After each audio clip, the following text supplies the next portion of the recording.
Hands, touching hands, reaching out, touching me, touching you.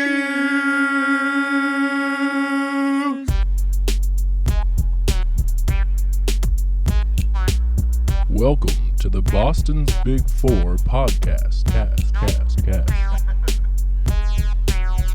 New news about music and sports every week, sometimes. Let's go. We got a 60-year employee of Fenway Park with us. Brand new episode of Boston's Big Podcast. Owen Steele, Jack Bardsley, we're back. And Neal Elliot. And Neal Elliot, of course. If you haven't noticed, we're in a different location. Definitely the coolest location and the best we've been treated as hosts. So it's kind of, the challenge is on for other people who Yeah, have been like this guests, is amazing. We got flowers from his garden, grapes, all sorts of great things. Got us pizza. He's letting us hang out in his bar. So thank you very much. And Neal Elliot, everyone, Fenway Park employee, 60 years. Thank you for coming on. We appreciate it. I'm grateful to be able to do this. This is fun. This is going to be a good one. I can tell. We talked a little bit before about it. We could probably make this an 8-hour podcast if we wanted to. So we're gonna try to get to the good stuff. There's a lot of good stuff. But we'll start with, just to familiarize our audience with you. You've worked at Fenway Park since which season? 1964. 1964, and you were 14 years old at that time? I was days after turning 14. Wow. I want to clarify something. You can't do that anymore, right? That was like That is a good at the question. time. Did you have to lie about your age, or did you? I think you can there's a start statute at on 15 now. No, I had to bring my work papers. that. Okay, not like permission from your parents and everything, and you had to go to like city hall. Officials, Yeah. town legitimized. He's 14. Okay. Interesting. So, what was that like? Were there other 14-year-olds, or was it just you? I think I was the only 14-year-old. Really felt Interesting. like an outsider, but it didn't take long. If you just sit with people who have been there for a few years from all over surrounding Boston, say, I'm out of my own hometown. I'm getting to know other people. This is cool. This is nice. It was fun. So, how were you getting there? You're taking the train, or I lived in West Newton. I got on the Green Line from Woodland to Fenway Station, and that the come same home. car that's running today, by the way? And my dad would pick me up at the T stop in Newton, and my mom would have noodle pudding with a scoop of vanilla ice cream on the top of it, waiting for me when I came in on a night game. She said, Noodle "Neal, you're pudding. too skinny. I'm gonna fatten you up." What is this, Hansel and Gretel? Wow. You getting yikes? And that was the meal every night, noodle pudding? When I came home from When you Fenway. came home from Fenway? Yeah, not every all night, right. but So we had a obviously variety. we all know what that is, but like for the people listening at home, what exactly is noodle pudding? Well, And actually, why are we putting ice cream on top? Because I hear noodles and I'm thinking savory. Oh not yeah. sweet. Oh, you don't know what good I noodle don't know. pudding. Yeah, No. I actually Yeah. don't even know what it is. I've never actually heard of Yeah. it. So I lied when I said we all knew. in Yiddish, where my grandparents came from and learned to make noodle, it's called lukshin kugel. Okay. And it has about 5 layers of noodles. And in between those layers is cottage cheese, pineapple, sliced apples, raisins. You so lost me at the fruit. Cinnamon, So, yeah. cinnamon, It's an odd combination. cinnamon sugar. Okay. And so it's like a lasagna. Oh, yeah. It's That's like kind of what I was a thinking. dessert lasagna of cheeses and fruit in between layers of fat noodles. I think we with should make this and try it on the podcast at some point. My wife I has can't have anything my with wife has a raisins. wonderful recipe, and you might do a Julia Child with her. Okay. And I love cooking, so I would that would right be in the super fun. kitchen, she'll make a Lukshin kugel with you. I'm interested in trying it. It sounds interesting. It's an interesting combination of ingredients. She makes the best, because when we go to certain functions and the people are, we had a kugel cook-off years ago with friends. She definitely won that hands down. Interesting. Okay. Yeah, I honestly I'd never heard of that. I get like and this is like me just putting my opinions out there. Certain foods I just feel like belong in certain categories. Like I would never put noodles with fruits in my mind, and I could it sounds wrong, but I got to try it obviously before I knock it. But that's interesting. I'd never heard of that. So dish. you've had an apple croissant or turnover? I guess, yeah. So just a different form of the dough with the fruit inside. That's a very good point. When you say it Yeah. like that, it makes a lot more sense. I know, because usually whatever we pair it with, it would be like a tomato sauce or something. So Right. yeah, totally different. But okay, all right. All right. Well, so we tangented a little bit there. Little bit. That was your A little bit. so your post Fenway meal was a dessert. No protein? What's going on? It was 10 o'clock. Oh, at cottage night. cheese. There's Yeah, cottage yeah, cheese. yeah. in there. That works. There's more protein in cottage cheese than you would imagine. I love bet. cottage cheese. It's the sodium It has that gets you. it has more protein than yogurt. Wow. I'm a huge fan of it. I ate cottage cheese today. I have it every day. Actually, I love cottage cheese. Oh, apparently Owen loves cottage cheese. I think it's probably bad. I think it's contributing to high blood pressure because of all the sodium in it. But Is there a lot of otherwise, sodium in it? A ton of sodium. I didn't dude. It's know like that. your whole day's I worth. didn't know Yeah. that. Okay. Yeah. All right. There's so much. Like one serving, it's like 800 milligrams of sodium. It's way too much. Okay. You right. can get the no salt version, but it's gross. So you have to add Unsalted some salt anything back is in, just yeah. not as good. Yeah. But yeah. you said you started in 1964 at 1964. Fenway. So September. So this is the anniversary, 61 years from the start date. Wow. I've been sharing that with fans in the last week. I said, as you should. thank you for being here and help me celebrate my 61st anniversary from when I started here. And they say, you started when you were negative 15 years old? Like, well, you're only 45, so how Right. could that be? So when you started at that age, obviously to start that young, it's not just like I found that job. You were aspiring for this. So where did it really start? I know baseball, you mentioned before we were recording here, baseball's been a part of your life for kind of the beginning. Yeah, yeah. So where did that love come from? And was there like a specific moment or like an interaction? It began with my grandfather. Okay. Sunday afternoon, lunch with my grandparents from time to time.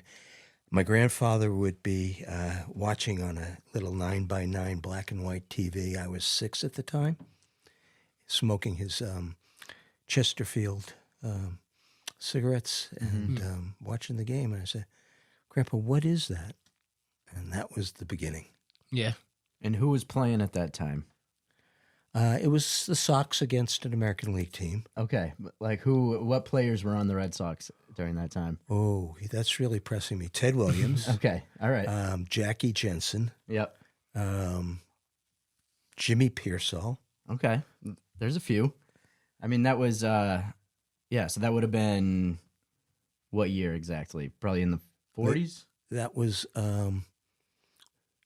well, the players that I just named, I think, started in the 40s. some of them in the mid-50s. Okay. Yeah. Yeah, so if I started at 6, it would be 55 55. when I was Yeah. watching this. Yeah. Okay. And then you mentioned off air before we came on that your father had a significant role at Fenway Park. Yeah, well, my grandfather had 3 sons. Yeah. He discouraged all of them from going into radio broadcasting. And why is that? All 3 went into radio broadcasting. Maybe that was his secret goal. Partly Yeah. because they just, for some reason, well, different reasons. My father had a wonderful voice. He had just a golden baritone voice. And he was a radio announcer, disc jockey. I did and moonlit one year from being a broadcaster to hopping across the street and doing the inside park address announcing.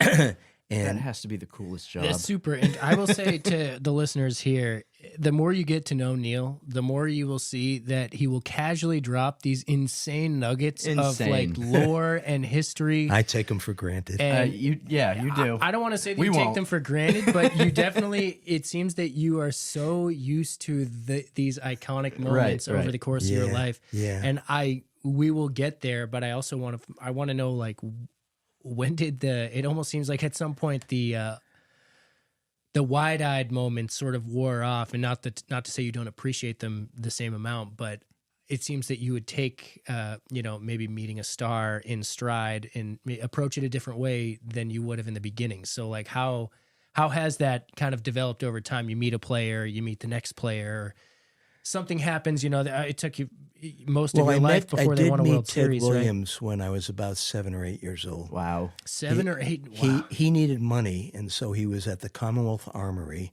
for the fishing show. They have car shows. And He's in the home Fishing shows. Hall of Fame. And he was sitting on the edge of a big pool, just trying to sell his Ted Williams fly casting rod. Wow. And there were about 3 or 4 guys that went up to him and said, "Ted, would you sign something?" And he said, "No." Really? So that was my first introduction to. Did you my ask first him and he major said league. no? I wasn't the one that asked. Yeah. I was in a cluster of guys, and the one Okay. that asked when he got the no, I said, "I'm out of here." He was Yeah, known. yeah. He was known to be a little cold, right? Yeah. I do have his autograph. Oh, good. So you got my it dad eventually. because he was in the Kenmore Square area for his professional career for decades. He went out for lunch one day, and Ted Williams was walking on the sidewalk. He said, Wow. he gave him his business card, said, "Ted, would you sign this card?" And he said, "I'll sign it. Do you have a son?" He said, "Yes." "To Neal, wishing you the best." Do you have a Wow. picture of this Williams. card? It's upstairs. Oh, we're putting it up on the screen. Yeah, don't tell my address or anything. Oh, no. We Oh, would never do that. No. Yeah. Oh, yeah. Yeah. So Jack's It's favorite thing is actually- giving out people's personal information. it No, is we won't do it actually- today. Listen, it's I never actually- gave out an address. Yeah, That's yeah. crazy. It's in the safe anyway. Yeah. Let me just say, there's a lot of impressive autographs in this area that we're sitting in. I've seen a few already. So when back to my dad, Yeah. in early days of being a vendor from the initial star in my eyes. Yes. But that's a story that deserves a minute too. My 100%. first day of vending, we had white starched suits and crepe paper hats like the White Tower hot Oh, dog like place. Johnny Rockets? Is that what we Oh used yeah, to yeah, bend? yeah. Those were our Rockets. hats, and starchy, so you could almost not pull it together to get the buttons buttoned. A sensory nightmare for me. I hate that. I can't deal with the starchy clothes. Would you like your shirt starched? They ask No, you. I want it extra soft and smooth. It was hard to move. It wasn't hard God. for me to move as a 14-year-old. This is on the my same first job game. we're talking about. You're Yeah. going up and down the Yeah, stairs yeah, in yeah. that outfit. So my first game, we got to get a picture of that too. That's crazy. my first game, I had a wicker basket. It was a tray, and it had a little bag of peanuts, little bag that was roasted at Fenway, pencil, scorecard, just a little cardboard scorecard, beech nut chewing gum, and then there was an empty corner where the year before they were still allowed to sell cigarettes. Wow. Wow. So that was my Times have changed. first game. You would sell cigarettes in the stands? Oh yeah, And Oh, gum. wow. oh yeah. Okay, What a so I'm time. sorry. Maybe so you had a bin with multiple compartments, and this is obviously the people who know. I currently work the same job, and I'm Which is how we astonished made this by what connection. you're explaining here. Yeah, that if anyone, yeah, we're Institutional history. Yeah, so how did the inventory work? Like they knew you went out with so many pieces of gum and like whatever, and you just tracked it that way. I guess it just seems far more I was too complicated. naive to wonder about how they tracked their inventory. I was so excited. I was racing up and down the grandstand steps behind home plate. If you ran out of gum before you ran out of like popcorn or something, I do you didn't go back? I didn't run out of a thing. And I'd go racing down and racing up another aisle and race. Okay. By the second inning, I was exhausted. Mm. And I slowed down. And then I started selling stuff because people had a chance Oh, yeah, to yeah. stop me. Yeah. It was really funny. There And is that- a balance in that, going a little too fast. Yeah, People, yeah. take I notes, still Jose. watch that now to see, this guy's going at this speed. How is he doing? This guy's going slower. Is there a sweet spot? There's a science to what we Yeah. do.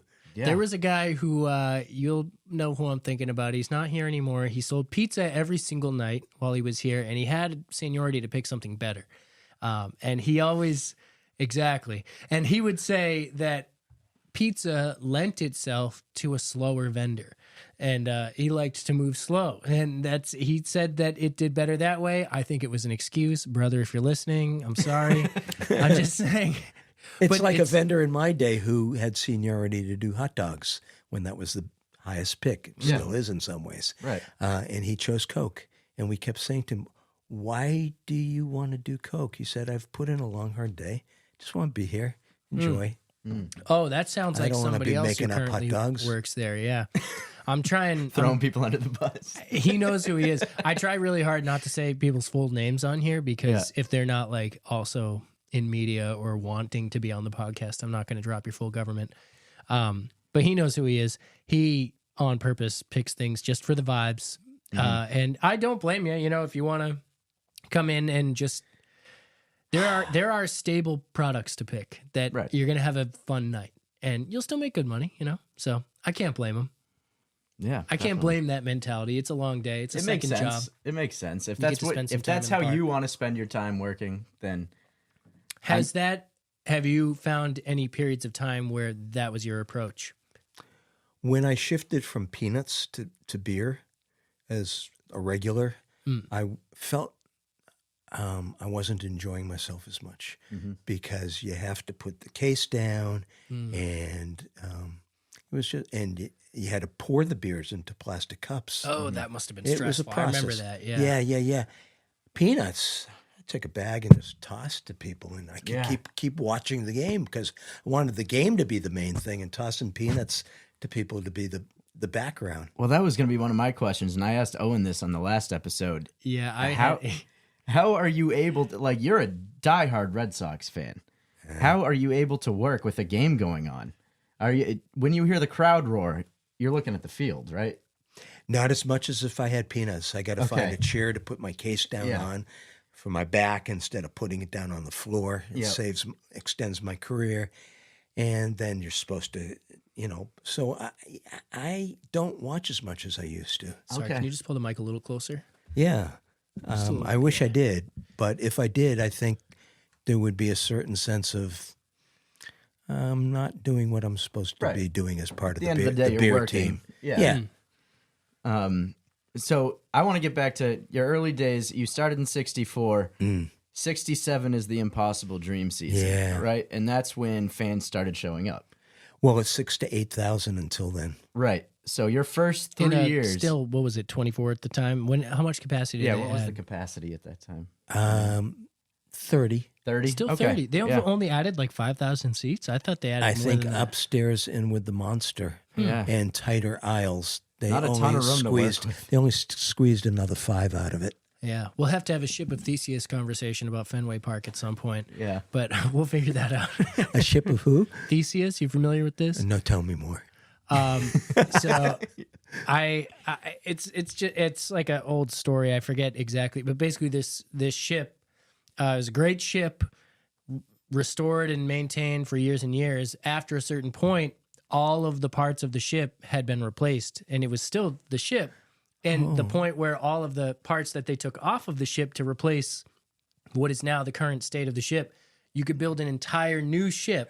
So now, if you make an entirely new ship with the original parts, which ship is the original ship? We restored the original ship. It's now all new parts. You can take the old parts and build a new ship, but is that still technically the original ship? So this is Fascinating. kind of like what we would say about Fenway Park. Will it ever be rebuilt, or will it just be continuously replaced until it's not really the exact same original Fenway Park? That's a great but question. it still looks like Yeah. it, you know? That is a good point. I think the corporate world and the motivation for money, I think, is going to be the determining factor, as agree. opposed to a National Historic Registered Site.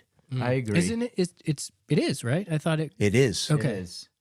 Wouldn't you say that Fenway, compared to most stadiums, of course, has done a great job of preserving its original vibe, sort of? I mean, they've Marie changed Smith, some things. the architect, Yeah. that was hired by Larry Lucchino, he was so impressed that she stood up to his style that she accepted the offer to be hired.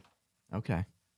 And she was a genius. She was the architect for where the Orioles play, Camden Fields. Beautiful park. And he knew her from down there when they worked together. Mm-hmm. So he hired her to walk through Fenway and develop a new plan. And they spent a year.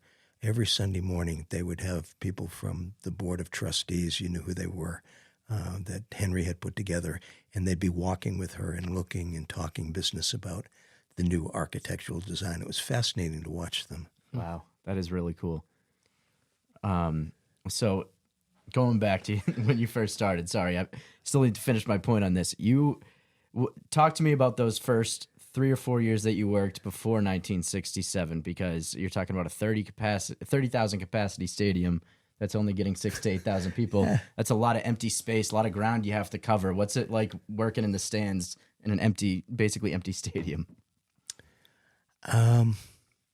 It's one fuzzy blah. Yeah. It was more of I'm happy I have a job. Right. You were so young I'm at in the high time. school, Yeah. I have a job, I have money coming in. There were some great events when I got popcorn on a night game when they were doing pretty well. Fans, It's a great feeling, especially as a young could feel the person. electricity. Yeah. That felt, and the popcorn was in megaphones. So after people finished, it got louder. Yeah. It was very nice. I think my favorite game, 2 favorite games. One was when I was in 16 in the bleachers. It was family night. It was a June night. The weather was perfect, and I had ice cream, Hoodsies. Love Hoodsies. New England classic. Yeah, my grandfather loved Hoodsie with the wood too, yeah. with the wood spoon. Yep. And You could always taste the wood too. I was in the bleachers, and I had those bins that could kill people before we turned to foam. They were sheet metal with sharp corners. Ooh, I think those are back with the new popcorn bin. Have you seen the one in right field? It's a sheet. It's exactly as you're describing. Oh, they resurrected it? It's I think That so, is a yeah. walking hazard. We all said that when we got it. We were like, "This is really sharp on the edges." Oh, sharp it's edges. super light though, so at least you have that going. Oh, for yeah, it, yeah, but- yeah, yeah. Oh, my So God. I had probably 24 or 48 if I asked for a double load. And people in the bleachers, 6 down, 8 down, 10 down, everybody's asking. And I'm tossing them, and I'm sorry. You're okay. No worries. They're flipping quarters, and I'm opening the pocket of my apron and catching almost all of them, and just having a blast that night. Jeez, And I dialed in. came home with about $5.57. And in those days, you came home with cash. You put your money at the end of the night in a cigar box. When it was your turn in line, they dumped it into a money machine, and it spit out how much. Oh, you right, should because have it was brought in. majority coins. Or, Oh. not. I mean, Yeah. right. Because I guess if everything's 50 cents or something. Oh yeah, yeah. yeah. It was a cigar box filled with coins. Wow. Wow. And if you went home with $5 or $7, that was It's a good night. yeah. Popcorn cost 25 cents. The peanuts, those little peanuts in the bag, 35 cents. So the scale of Can we economy go back was to that? very different. Well, I was gonna say if something costs 25 cents and I'm coming out with like 16 times that amount in my pocket, I don't think we have that today. Really, I mean, Oh, you did some quick math there. Yeah. That was good. I don't know if it's accurate. Someone double check me. Chat, sound off in the comments. If my math is right. 8% of whatever it was of 25 cents. Yeah, something like that. I'm tired. I'm exhausted now. Yeah. I don't want to think about it anymore. Yeah. Okay. Well, we'll come back. I'm We'll just come kidding. back. We'll come back to it in our free time. Yeah. It's a good question. It was Yeah. fun. I was so impressed. I was able to take that money home and say to my girlfriend, so Saturday night, you want to go out? We'll go out to Giovanni's on Route 9 and get a steak, and then we'll go play miniature golf or Getting a steak with your $7, man. go to miniature golf. We'll do something fun. Take me back. Yeah, right. Yeah, take with cheese. my That's Fenway amazing. money. That's Yeah. awesome. So then how did things change in 1967? The impossible dream. People start showing up at the park. How did the experience of working there change that season? You just felt a completely different energy. Yeah. Once the team started playing well, and you had George Scott, The Boomer. the Boomer, and Foy at third base, and I'm trying to remember who the team was. Yes, of course, Yastrzemski in left field. It was unbelievable. Evans at right, falling over the wall and making catches, and his arm was like a slingshot to third base. Yep. It was you started to appreciate what good baseball looked like Right. and what winning felt like. And then the electricity started building all through the season. You could go to the beach on Sunday afternoons when they were on the road. Everybody had a huge transistor radio. Everybody said, "What's the score? What's the score? What's the score?" I love that. There was a guy that stopped this whole Sumner Tunnel. He was about to go through. Yaz was at bat with the bases loaded. He stopped his car. You can look 'Cause this you up in lose the it. Globe. That's And he hilarious. created a whole line. He had to hear what happened. Oh my Wow. god! Probably everybody else behind him. Yeah, wow, they're like, that's a "All right, great perfect." story. It connected Yeah. New England in such a way that was just so exciting. And that was the excitement. The sad part was that when September came and I knew I was going away to college out of state, and if they made it, I was going to miss the World Series. Mm-hmm. And so I would stand behind home plate with my tray of Cokes and take a minute or two. I'd linger and just watch Yaz every time he came up to bat.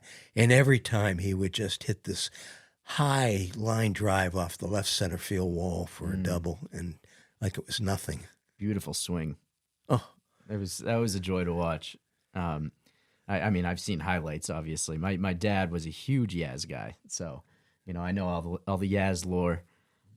You mentioned before you like to. I'd like to talk about Yaz if we have time at some point. We can Definitely. talk more about Yaz.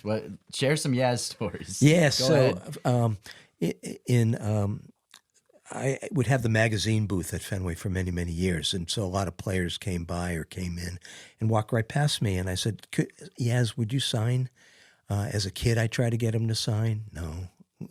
Kept striking out. He just wouldn't sign. And then one day I'm sitting pregame in the lower grand, in the box seats behind home plate, and just looking at what's going on the field with ground ball practice.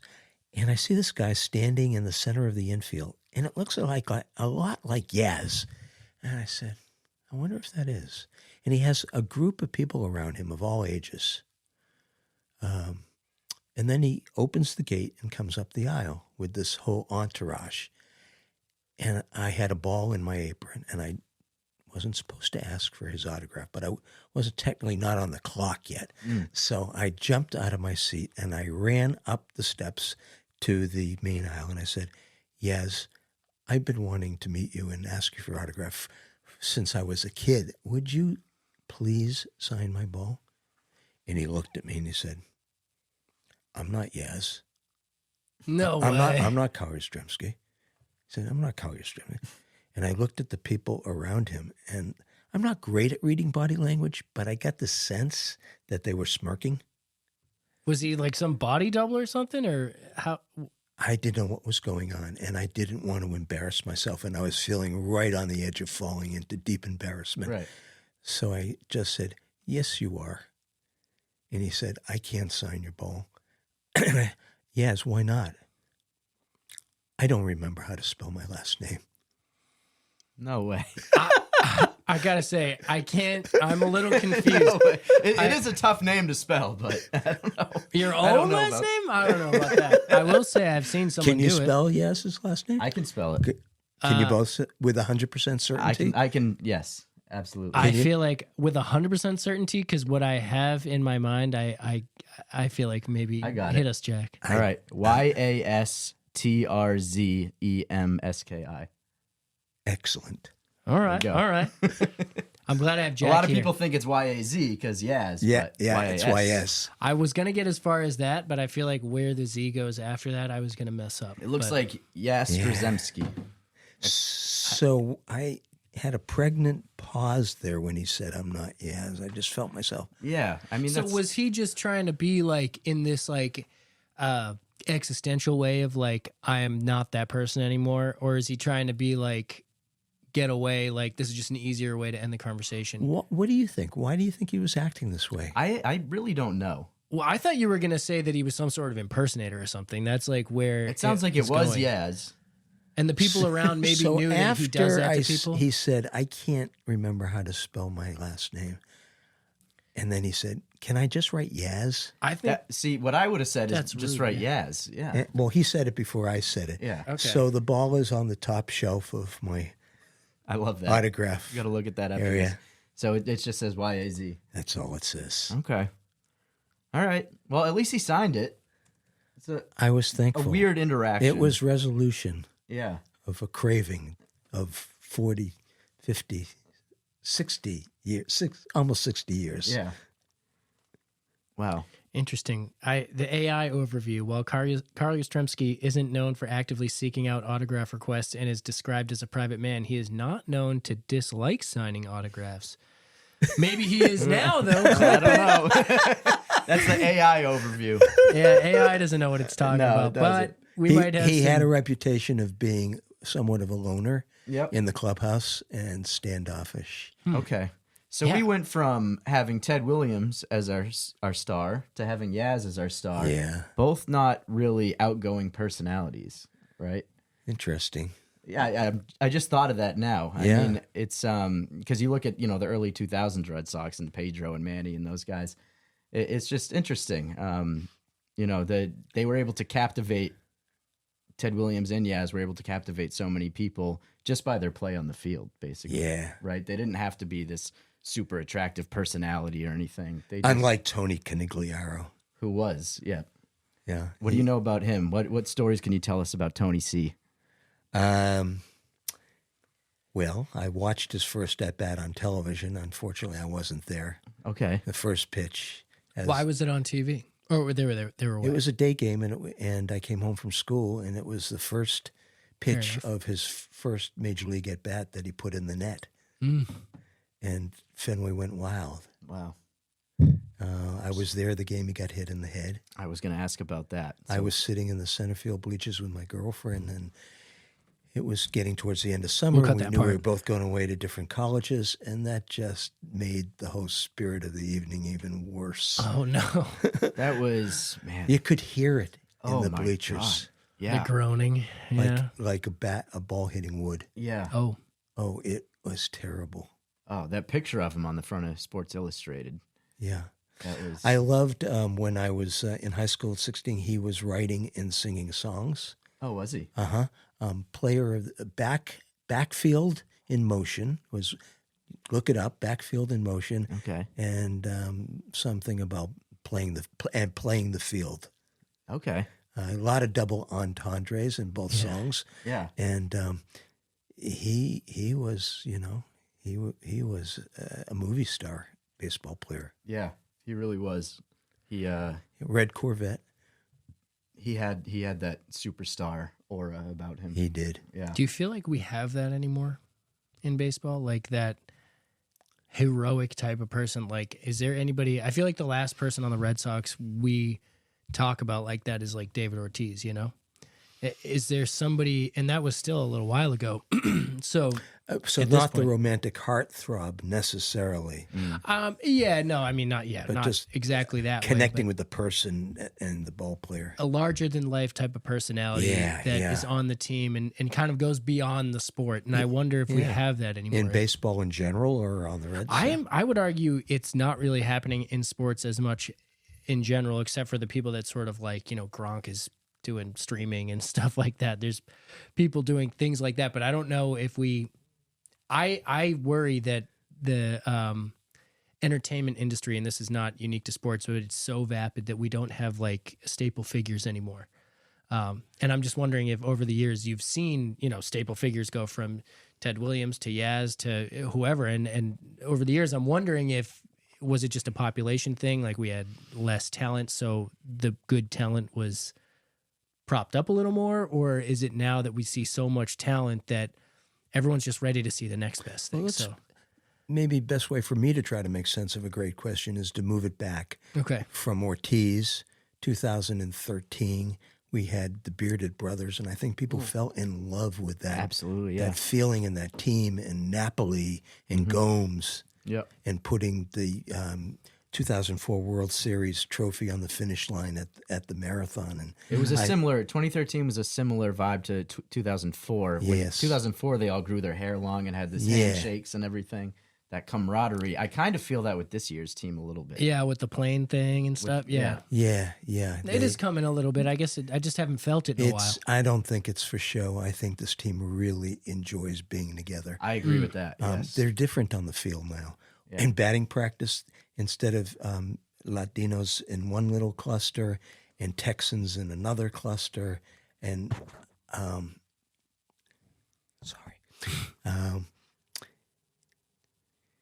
it's much more mixed, and the clusters are bigger, and guys are hanging out and just really enjoying. You can see that. And hanging out off the field, too.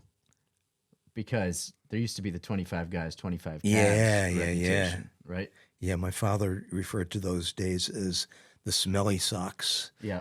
And that's a chapter in the book that I'm working on. Okay. Yeah, we got to talk about this. There's a book coming. There is a book coming. Keep an eye out. There's a book coming. Exciting. Are we allowed to leak the title, or is it still in the works? May. Yeah, it's the working title. I'll probably have to get permission from Neil Diamond. Oh, okay. It's going to be Sweet Caroline? It's where it began. I can begin to tell you. Oh, that's then a you great get it. title. Perfect. Ice Ice Baby. You That got is away a with great it. title. You changed it just enough. You think so? Yeah. I like A that lawyer a lot. would tell me that. Probably. I mean, a lyric has changed, so probably, right? Yeah, I don't know enough think about so. the. I think you could get away with that. The reason I cited Ice Ice Baby is because it's the exact same melody as Under Pressure, and he got away with it. People have gotten away with much worse. So you know how to stay inside the foul line. I mean, I wouldn't say that people love the Ice Ice Baby comparison, but you can get away with it if there's enough of a change. Yeah. Yeah. Weird Al made a career. I like the way you true. think because it helps us be aggressive, but without crossing the line.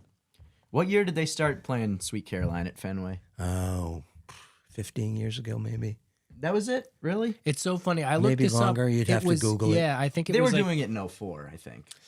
Right? Maybe. I don't know. Tessie was But so it's a big fairly at new thing. 04. Tessie, I remember, and that was the Dropkick Murphys remaking a song from the early 1900s, Yeah, right? and shipping up to Boston. There was a lot of music. that was 2007, shipping up to Yeah, Boston. yeah, it would Sweet Apple Caroline started at Fenway Park in 1997 as There an you go. occasional song played to celebrate a newborn named Caroline, and it became a regular nightly fixture in the 8th inning in 2002. Okay. So right before 04. All right. Oh, Not too good long to know. ago. Thank you. Yeah. Good to know. I just need to apologize that when I turn my head like this, it's because the Sox are in the 5th inning. Yeah, we should make it known right now that the Red Sox are on the verge of clinching a playoff spot for the first time in 4 years while we're doing this episode. So a little bit of a distraction behind this, but You it's guys all are right. lucky to have us. Yeah, seriously.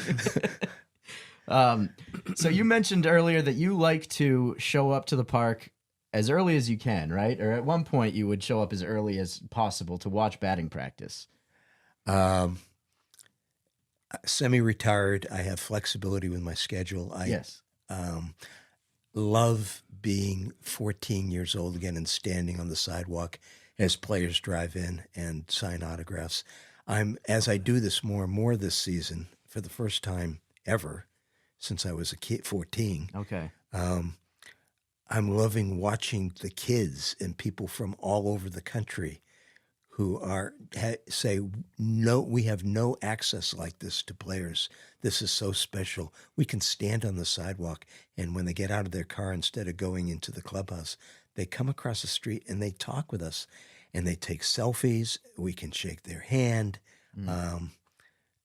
And I love watching that as much as getting some autographs myself. I must say, Marcelo Meyer. I have to say, Trevor Story on opening day this year spent 10 minutes signing autographs before he went into the clubhouse. Good for That's him. the day you'll remember he hit a 3-run homer against St. Louis, and we were off to the races on opening day. Yep. And he signs almost every day. Love to hear that. Brennan Berendino every day. Liam Hendricks every day. Wow. And they're players who just love coming over and sharing. Yeah. And many of them you can have a short conversation. I've gotten to know some of them over the season. Wow. That's pretty cool. Someone you mentioned you got to know over the years was Derek Lowe. Oh, my God. So we need to talk about the Derek Lowe pizza story. Okay. So you used to Well, give how Derek Lowe a slice of pizza in the bullpen every night, correct? Yeah. That's more of the punchline. Okay. I'll begin at the beginning. All right, start at the beginning. dude, you just squashed it, Jack? It's all right. Start at the beginning. I'm sorry. It's yeah. okay. We can resurrect. Yeah. So the first time I met Derek, I was sitting in the left field grandstand alone at like 3:30 in the afternoon. He's on the warning track in the left field wall, shadowing himself on his delivery and throwing the ball against the left field wall just to see how he feels mechanically. He's got a big cold sore. It's April, and he Gross. looks up to me in the grandstand as I'm putting inserts into the Red Sox magazine that I'm selling later that day. And he says, "Does it ever get warm here?" And I said, "Yeah, in June, and then it will change again in 15 minutes." He It said, gets a little too warm for a couple weeks, and then it gets cold again right after that. 2 weeks later, he's down there doing his mechanics again. Or 2 months, actually, because he had been a losing pitcher as a closer in a big game at Yankee Stadium. And this is his first year with the Red Sox, correct? Or around that time. No, he went through a lot of different positions. He began as a starter. Yeah. He lost that position and was a middle reliever. He was a closer effectively sometimes, but lost that position and went back to middle relief. And then he went back to starting. And you might remember, who was the winning pitcher for the ALDS? Derek Lowe, all 3 series. All in CS 04. and the World Series. And I also remember in 2002, he threw a no-hitter and he started in the All-Star game as a starter. So I'm sitting there innocently, stuffing inserts into my magazine again, and he looks up again and goes, "Hey, what am I doing wrong?" I said, "Derek," I'm looking down at the field. "Derek, do you really want me to be your pitching coach?" And he said, "Yeah." You coach Derek Lowe. So I said, "Derek, I really have been watching you closely, and I think I have an idea." And he said, "Yeah, shoot." So I said, "You're holding onto the ball and standing on the rubber for a long time, and it doesn't look like you're in the flow like when things are going well for you. And I'm wondering if you're overthinking it. And I'm wondering if you are overthinking it, is your grip tightening up too much on the ball? And at your release point, you're not getting the sinking action that you normally get." And I said, "I think just stop thinking. Just like Bull Durham, just stop thinking. Get up on the rubber and throw the ball." That was on his way to winning the ALDS CS and World Series. So you are responsible for the turnaround of Derek Lowe. I wouldn't say that much, but I really enjoy talking with him. Yeah, he sounds like a great guy. And the fact that he came up to you and asked you for advice just shows kind of how down to earth he is. Oh, my goodness. Yeah. Yeah. Yeah. So if you don't have it, you can get it on Amazon. This is the program for the 2004 World Series. And there is a story. Good condition there, too. It is. There is a story, if you can see this in any way, shape, or form, of a cartoon vendor handing a pizza over the fence into the Red Sox bullpen. Because I would come out with pizza every night in 2004 or 3 or whatever it was, and he was a middle reliever at the time. And by the top of the 7th inning, if he wasn't pitching, he knew he wasn't getting into the game. So one night, he asked for pizza, and I said, "Sure." And I handed over the fence, and this went on for a couple of years. In this magazine, it's an article about how bullpen pitchers manage to make it through the boredom of sitting there. I often wonder that. They spend a lot of time out there. So Timlin's story right before the Lowe story is we have a competition of splitting sunflower seeds and seeing if we can spit them into the bucket on the ground, and what our percentage. You and Timlin did? No, Timlin has a story about this in I the was magazine right before the Lowe I see. story. Yeah. The Lowe story is that he's been called into the game in the 7th inning, and he's on the mound, and the pitching coach comes out to greet him to hand him the ball, and he says, "What's that on your shirt?" And he said, "I have to tell you the truth. It's pizza sauce." And the pitching coach says, "We'll talk about that later. Don't ever do it again." Interesting. Wow. How did he pitch that night? Do you remember? He did really well. Okay, good. And in the 2004 World Series, I made it a point when it was a really tight situation. And I never remembered this until just now. I went down to the first row, right behind the screen, right behind home plate. And I mean, it may have been the ALCS with the Yankees or in the World Series. And Sorry, I'm just gonna have you pull that a little closer again. and he's on the mound, and he's just before he's about to go into his set position. I'm screaming through the grate behind home plate, "Pizza!" Oh man. He always did well when I put myself in that situation.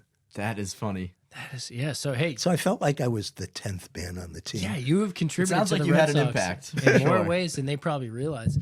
But just a little inside baseball question here. No pun intended. Maybe intended.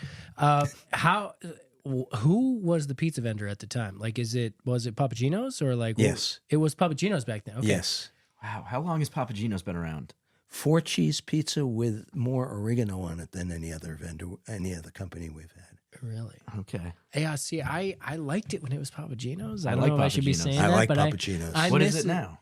Right now it's Sal's. We don't sell Okay. it anymore though. They took it out of the vendors. So Okay. it's not an option on the list, which I would love for it to be an option on the Yeah. list. Sal's, you're missing out. Yeah, and you really improved the product from last year. It's in a new box. Yeah, that's what I thought. And last year it was thin crust, and the sauce wasn't tangy enough for my liking. This year it's thick, crunchy crust, It looks good. and the sauce is really beautifully tangy and sweet. Yes, and I don't know if if the logistics were an issue because it's like a new style or something, but I don't know if that little oven and I don't know if that oven can handle it. And we're keeping this in. Yeah, This is as staying an in. engineer, you would first default to the logistics of the size oven. of the Yeah, of course. That was such an Owen comment. Oh god, yeah, we're keeping it in. We're keeping it in. It's all hot. No, but I think that is the bottleneck there because otherwise, it would be. We should still be selling pizza out in the stands like that. I hope we do. I didn't realize you guys weren't anymore.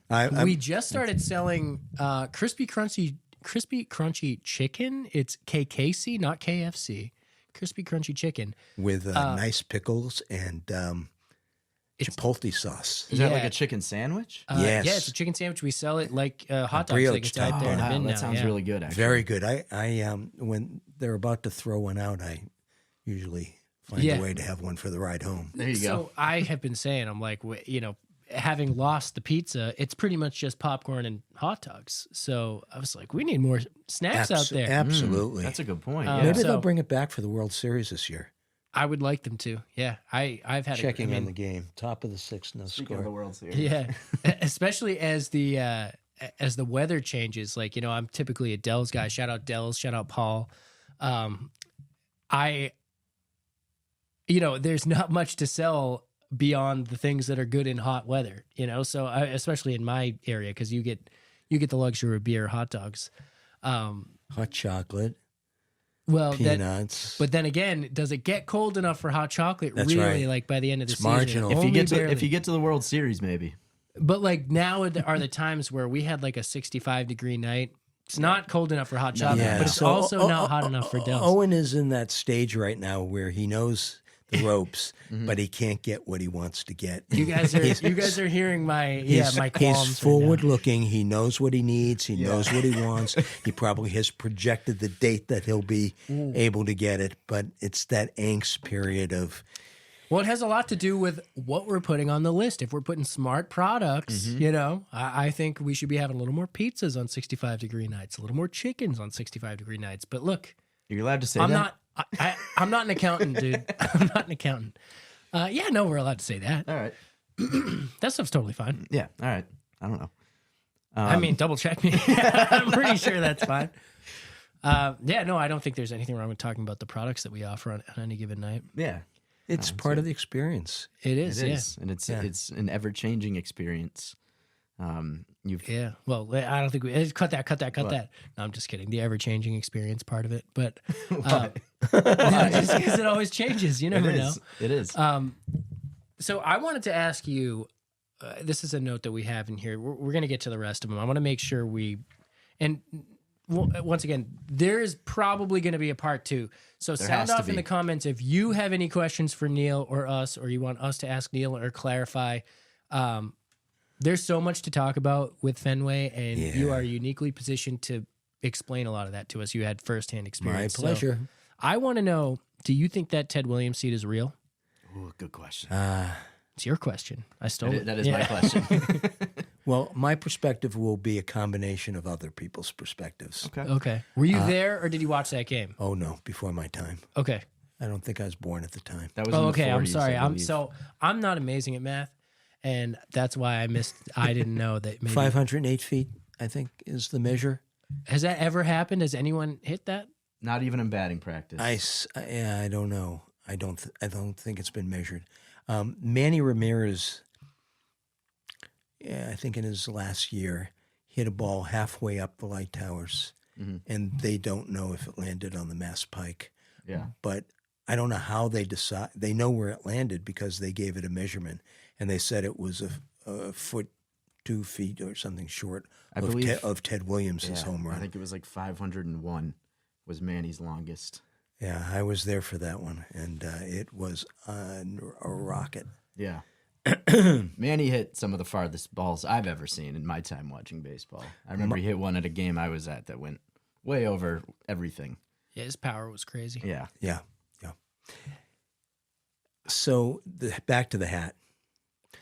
Many baseball players recently even have been interviewed and said, "Do you think it's possible?" And no one has ever said, "Yeah, I think it's possible for a major league player to hit a ball that far." Yeah.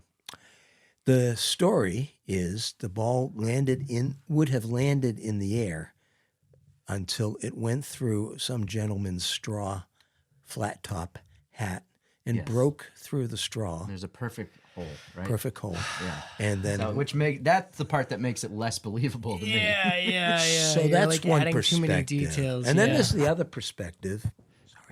Actually, sorry, pull that a little closer. The other perspective, which is the entire living Ted Williams family was honored on the field about 10 years ago to throw out the first pitch. They all had the straw hats on and a matching blazer. That's funny. Yeah. Then they sat in the upper grandstand seats. In like that same bleacher section, or Grandstands behind home okay. plate. They were in the last 2 rows. what throws For me the off. ga- They still call those bleacher seats grandstands, because it's like grandstand. It goes 1 through. I didn't know that. Really? Oh. Oh, I thought you Well, did. we could get into the advertising ethics, but I don't think it's for on air. I had a bad experience this year. Oh, Yeah, it was corrected, but 3 times it took to get the charm. I'm sorry, of getting seats, or Getting the right seats. There's a definition about what an obstructed view is compared to an unobstructed view. And there's a gray area that maybe we don't want to talk about on air. does the gray area have to do with the people that are right on the edge of where you walk? So I'll they're tell you what obstructed it by is, and if people? you cut it, you cut it. I don't think we would have to cut. I don't- that. yeah, I I think think So that's okay. if you're in a grandstand row and either your angle prevents you from seeing the catcher or seeing the pitcher, then that is called an obstructive view. Yeah. If you're partially obstructed to either, doesn't count. it doesn't count. Okay. Okay. Well, I imagine the obstructed view seats are cheaper, right? So you're going to have to, they're probably trying to limit the number. They weren't. That was part of the problem I had to solve Really? Okay. This happened this year? this year. Yeah, so I went to the ticket booth to get 8 tickets for my family that was coming in, including my granddaughter for her first Red Sox game. And I wanted seats high enough so she didn't have to be worried by getting hit with the ball. She was 5.5, but low enough that we could feel like we were in the game. It was the crochet game where he won by 1-0. Okay. Great Saturday game. Yeah. So I went to the ticket office, got my tickets, went to the row. No, it wasn't 8 seats. It was something like that. And it was 3/4 partially obstructed.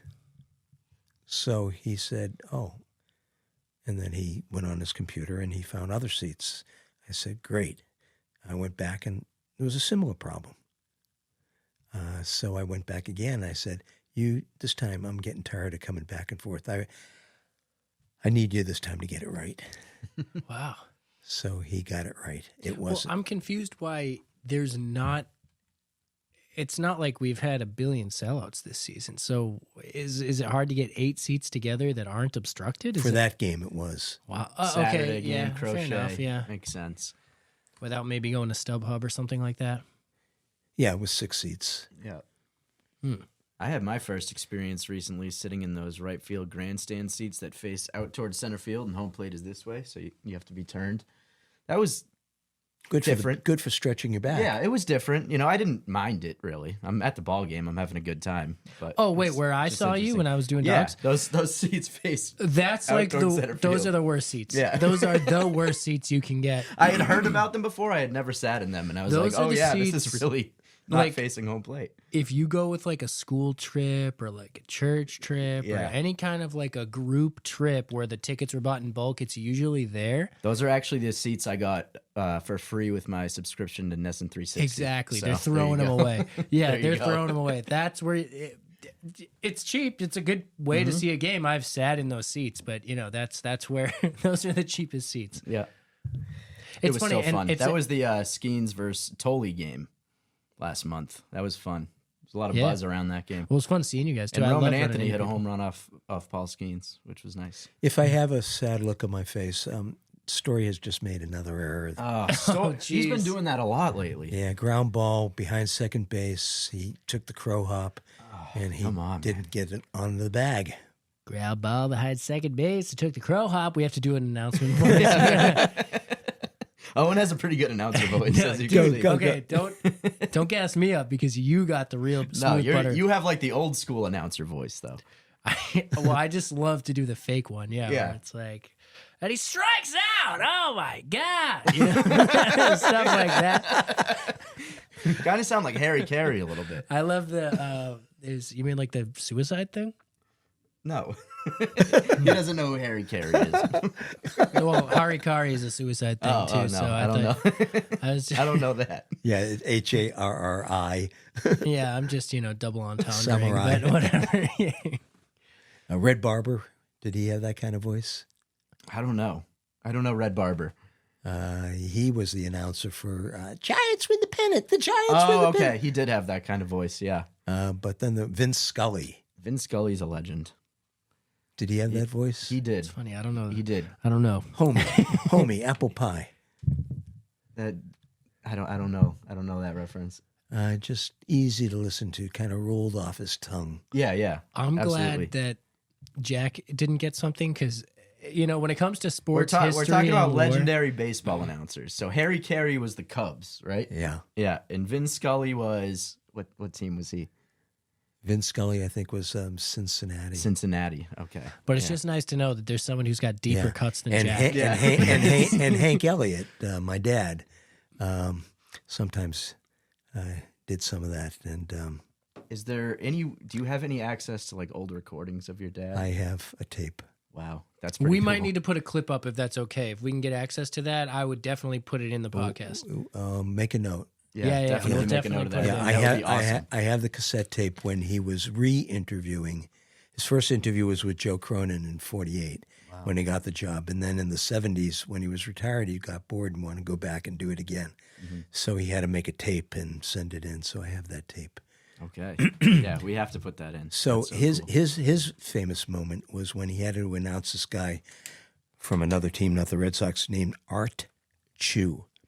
He said, "Now batting number whatever, Art Chu," and the crowd goes, "God bless you," in unison. That is That hilarious. is pretty good. They That's used to awesome. have a person with a megaphone standing on the corner of the Red Sox dugout, like a cheerleader. Yeah, And she would start getting them revved up for Art Chu coming to bat.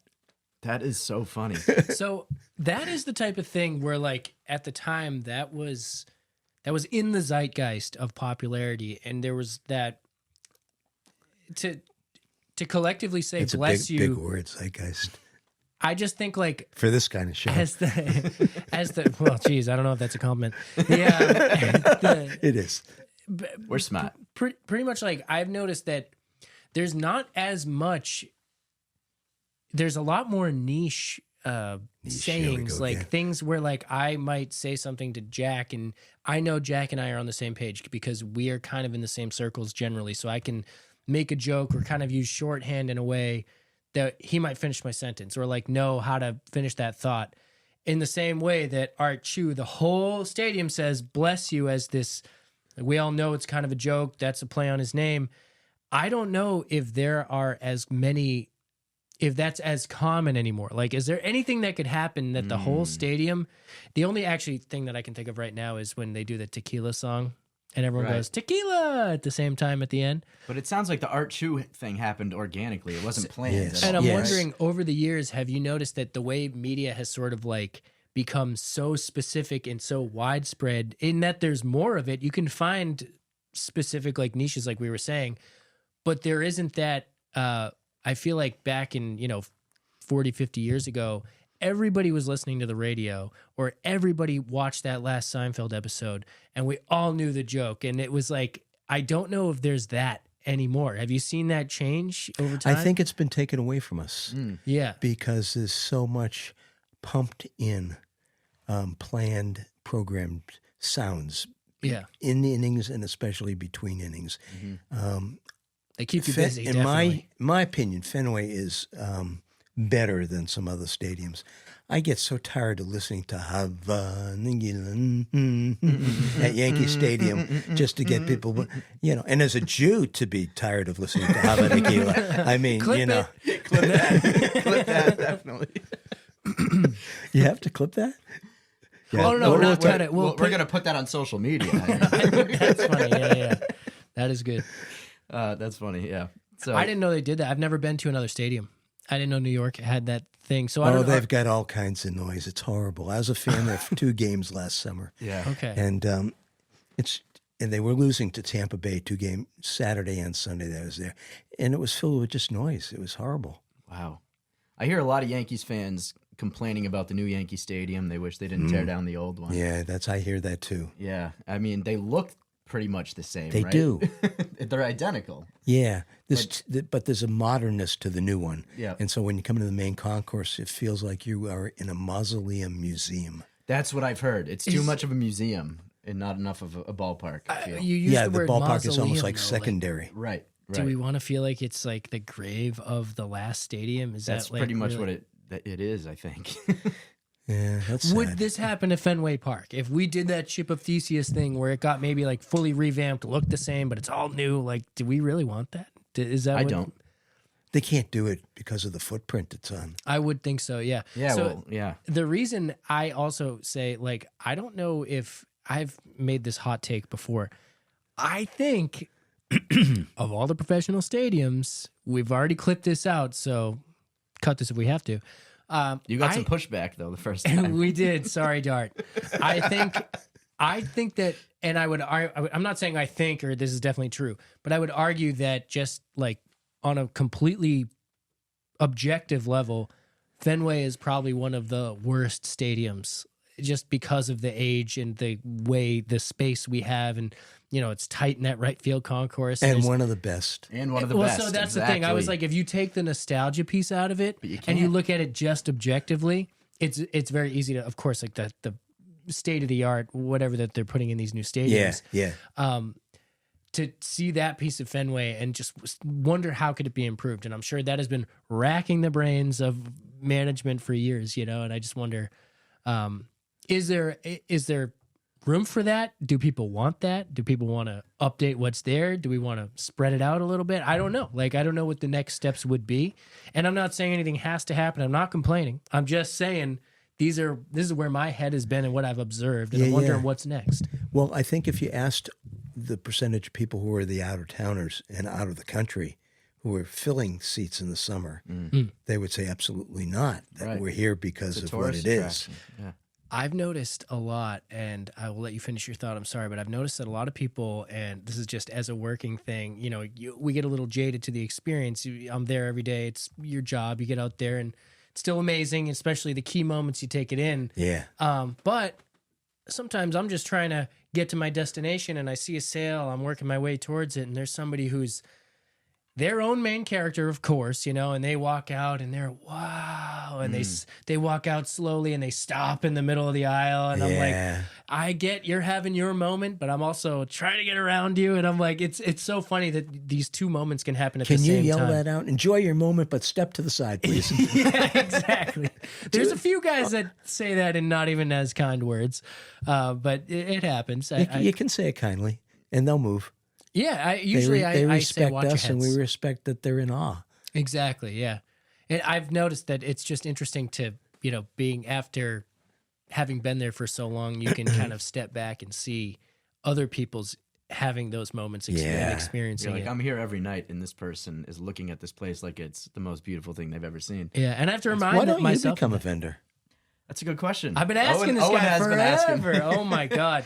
Good question, actually. Jack, answer. Very good question. As I alluded to earlier, I said you're a diehard Red Sox fan. Obviously, you've been able to pull it off. I just feel like I would be too distracted by the game. Yeah. You know? There's a danger to that. Yeah.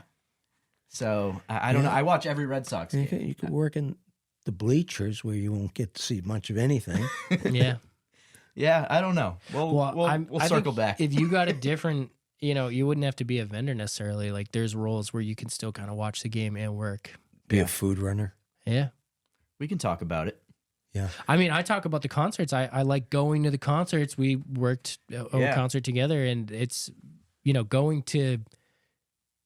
I'm still you. It's funny, but for the concerts in particular, you're kind of done working when the concert's happening, so you can go watch it a little bit, and that's cool. like fun to be there. And you don't exactly have a seat, but it's part of it. And I think you can find ways to do that at the game, and it's not a free ticket, but you can be there and be part of it. You gotta do your job. But Right. I think you should. I've been saying it for years. I think you should come. It's not a bad Do you idea. have time? I could do it. He I can could make pull it time. off. I could pull it off. If you did it just for the experience, that's one thing. If you did it because you intended to start building some years of seniority, can you still do it? Yeah, I could. Oh. I have the time. Oh, you need That's to do not it. the issue. Then we could Tell spend me more about time it. hanging out. We could. Yeah, come We could hang spend a out, lot of dude. time hanging out. Okay, All right. clip it. Clip it. Because Clip we it. need that's All right, guys. They may need some people signing up now if they get deep into the playoffs, which doesn't look like it's going to happen right now because it looks like Coworkers. there's just been a grand slam. Oh my goodness! Yeah, we just had a grand slam by the Blue Jays. okay. We're That's gonna not good. ignore that, and we're gonna get excited about being co-workers. Well, there's a good thing about it because as co-workers, the drama continues, and when they come back on Friday, they can clinch it while we're there instead of while Perfect. we're watching TV. And then we can get a nice video of us all together at boots on the ground. Boots on the ground. Come in on Friday and go up to HR We could. It can happen. and We'll say, talk about it. Say you We'll talk may be about you it. may be short somebody. All right. We'll see. We'll see. How many years for you, Owen? This is my 14th season. I can't fathom Started in that, the Bobby that Valentine we've year. only gotten to know each other this year. Oh, really? I didn't know No, that. last year I saw you with your skateboard. Yes, yeah. So we acquainted last year. For some context, people, I have definitely seen Neal forever. Like as a younger vendor, and I don't want to portray it any certain way, but this just happens with any workplace. You know, there's people that have been there for a while, especially a place like Fenway. There are guys that are within 10 picks of me that have been there 10 years more than me, and it's just like. People keep the job. So you're going to have, Sounds like a lot of people stay there a while. and there's groups of people that are just, I don't want to say it's cliquey, but I have noticed myself, there's been kids that come and go, like they're here for a season, have a season, 6 months, 2 years. Yeah. It takes like 2 years before I even notice you. Like that's, I hate to say That's it like fair. that, but like It's a big I've place. noticed it with a lot of the employees. younger kids. They all look the same. You know, they got the lettuce and stuff. Yeah. But Yeah, what's up with that? chat. Yeah, what's up with lettuce? What's up with that haircut? No, yeah, it's happened before. Like, there's a couple kids we work with now. Like, they've had siblings that worked there, and I don't remember So them. this will be fun. Maybe I'm the only one here right now. What is lettuce? The long hair. The kids right now, they have Kids these this days. short on the sides, Oh, yeah, long yeah. on the top. Yeah, it's yeah. like a broccoli and they got lettuce. this thing like- going like on in the front. A this wide little- mohawk. I've always had the thing going on in the front. No, Chat. but you know what I'm talking about. They Yeah. got this whole wave going on in front Oh, of that their goes head. back to the 50s. Does it? Yeah, All yeah, right, yeah. well, The greasers. When It's you're coming a back. jet, you're a jet all the way from your first Yeah, there's a word cigarette for to it. your It's coming last to me. dying day. You know what I'm talking about? You guys don't know West Side Story? oh, I know. Yeah, you did that very nicely. That was Thanks. That was good. Who was the one? Did he have the boo? I think it's boo something. Oh, I know the one you're. Yeah. Oh God, it's I know the thing you're talking about. The 50s hairstyle. Oh, I know what you're talking about. Yes, the real slicked back, kind of big in the front. Yeah. Not so Buffon. much on the sides. Bouffant. Buffon. And if anyone's go. looking for an example of this, go watch Grease. Yeah, I was gonna say Grease. That's what that makes me think of. Tell me more. Tell me more. We also love to sing on this We podcast. do. so We do. we just did a little rendition of Sublime last episode. Yep. Maybe we'll have to open with Grease next time. We should. We definitely should. We should have opened on a song today. I know. I was gonna say, why didn't we open on a song today? It's We not always too open on a late. song. Maybe we cold open. Sweet Caroline. Should we do? Oh, Would if you I had sing- I could go get my kazoo and join in.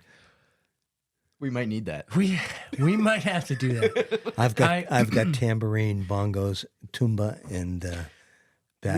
All right. Where it began. I can't begin to knowing, But then I know it's growing strong. Was in the spring.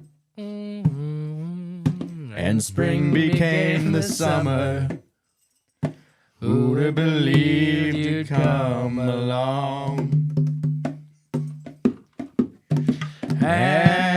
Hands, touching hands, reaching out, touching me, touching you, sweet Caroline. Good times never seem so good. So good. So good. So good. I've Been inclined to believe there never was, but now I. So I'm wondering, now that we're kind of in the mood, should we run it back? Now that we're in the mood, what do you guys I think that was good. I feel like All that right, was chat, good. let us know. I Let us think know. that was good. Take one first and final. Yeah. All right, I'll take it. Yeah. No, I think that was just about as good as it could have gone. I need to work on my rhythm. I'm sure if we tried like 10 times, we'd get it down pretty good, but you know. First take. First First take. take. Take. Yeah. One take Drake. It was not bad. Yeah, not bad. Not bad. But, I mean, it wouldn't be a Red Sox episode if we didn't at least cold open with a little Sweet Caroline. Yeah. And you know we have to open with a song. We'll do better. We'll do better on our next renditions. But, Yeah. I was a little iffy about the tambourine. You know, I just. There's a tambourine in the song. Is there really? Yes. Chat, is there a tambourine? Yes, in there Sweet Caroline? definitely Sound is. off in the comments if there's a tambourine. in I think Sweet the Caroline. only instrument that's in the actual song you have. Is there a tambourine in Sweet I'm Caroline? pretty I think so. positive. Okay. All right. Well, Pretty positive. Yeah, dude. Neil Diamond, sound bet off in the on it. comments. Oh, okay, so he'd put money on it too. Wrong. Jack's losing all of us money right now. I gotta look it up. Yeah, chat. No, I'm like Look it up. pretty positive, dude. What part is there a tambourine in Sweet Caroline? It's like throughout. It's like like all the like all those That's beats. a tambourine? No, that's like a horn or whatever. But on the beats, there is a tambourine, I Okay. believe. All right. Hold on. Are we really Googling if there's a tambourine in Sweet Caroline? We have to now. Hold on. Okay, is there a tambourine? Oh, Does tambourines? not contain tambourines. What? I told you. Okay, hold on. We're gonna have to. All right, after this, we're listening to the song. That's crazy because in my mind there definitely are I tambourines. see. I was hearing it in my mind, not and hearing Neal the said he put tambourines. money on it, so you're wrong. Well- And that's it. You owe me money, I think. So We'll make it up to you. yeah, we'll figure it out. So there were a couple things we wanted to touch on just before we don't want to keep you all night. Yeah. Thank you so much for doing the song, and thank you so much for imparting so much of, I mean, not even the extent that you have to offer. I mean, you've given just a couple snippets so far. That's right, your chair is missing. I thought you were thanking the audience. And now I'm thanking you. Yeah, I'm thanking you. Yeah. So I know there were a couple things you had here, Jack. So it's What's a big thing we didn't get to? yeah. We had We have so much stuff. How about on the here. Pedro Several. story? What's your Pedro story? Let's hear that. yeah. Let's hit it. So it was a warm summer afternoon. No, let's start at the beginning. I'm sorry. Midsummer Night's Day. Pedro's first game at Fenway Park. Wow. He's batting practice taking place. Pitchers are out in the field shagging balls. Pedro is over near the right field foul pole, and I am at the right field foul pole watching batting practice with 3 other vendor friends. We welcome Pedro to Boston. He thanks us. And then he's talking to us with his back to the infield.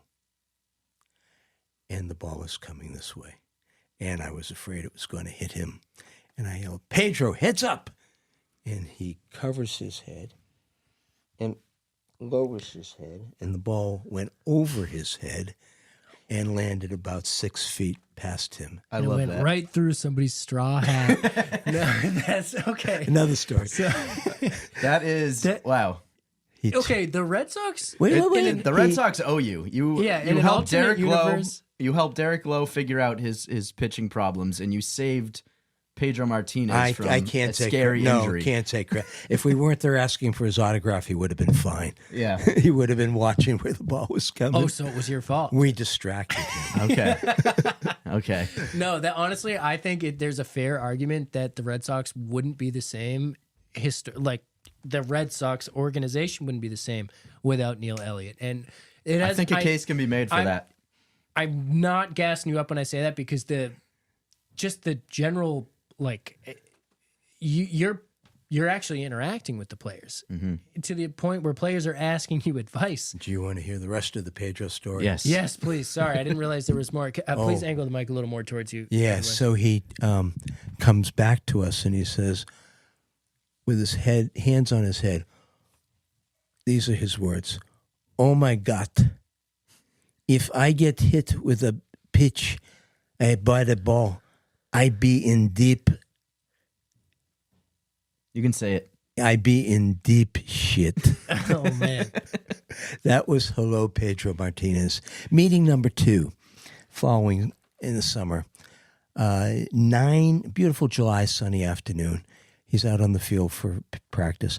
9 or 10 men from the Dominican Republic carrying 2 shopping bags each, filled with all kinds of gifts from Newbury Street or whatever, and cigar boxes. And they each bestow these gifts to Pedro, who's at the tarp in the right field. And they each have a son with them. And he signs autographs for starting to sign for each one. So I mosey down and stand behind the 9 boys. And when he's finished, I have my ball as the 10th boy. And I said, "Pedro, would you, I thought there were just 9 boys. would you sign my ball?" I didn't have my badge showing or anything. And he said, "No, missed me by 1. Wow. I said, Did "What? you explain how the pitch you saved him?